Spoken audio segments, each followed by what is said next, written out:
Wake up now, September ends. Hi, Charles here. Good morning. It's Tuesday and it's another day.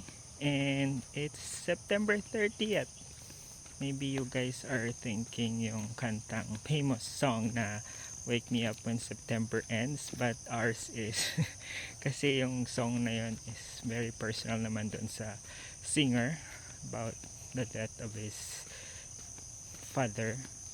But anyway, right now more focus on our content on focus on wake up now, September ends. So it's the end of September and gising. What was that one thing you want to do na nasa to-do list mo this month na hindi mo nagawa pa? So you still have that day today to do it? Or kung nagawa mo man yan, siguro wake up now so you can appreciate another day that we've been given. Me personally, ito yung nakikita ko, diba? Ganda ng view. But yes, wake up now, September ends and mag-i-end na.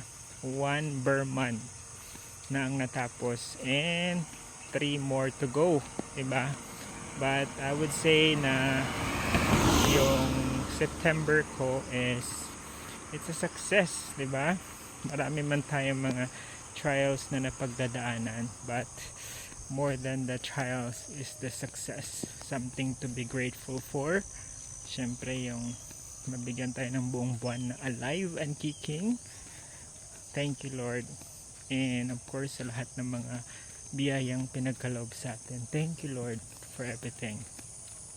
And yun, it's time for us to assess din ano ba yung mga tasks, mga to-do list na nagawa natin, something na we could have done better. So I guess we can do better next month.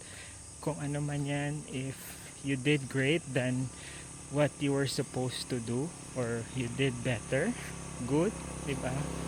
And congrats yourself, clap for yourself, clap for everyone na napagtagumpayan ang buwan na to.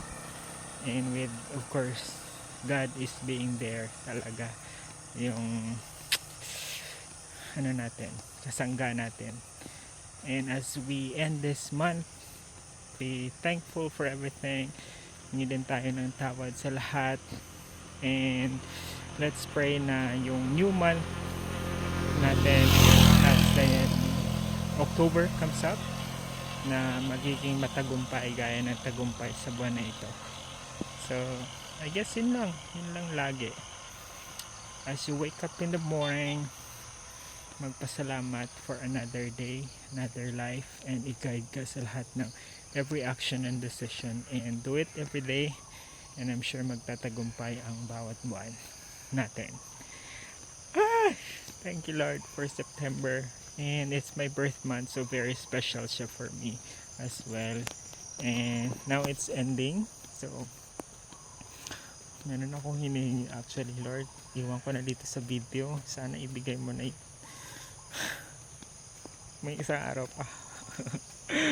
So yan lang, Lord, thank you for everything. And sa iyo na nasa kabilang linya, wake up now, it's September ends, September is ending, and hindi pwedeng nakahiga ka pa dyan. Galaw na. Ayan lang, anyong mama.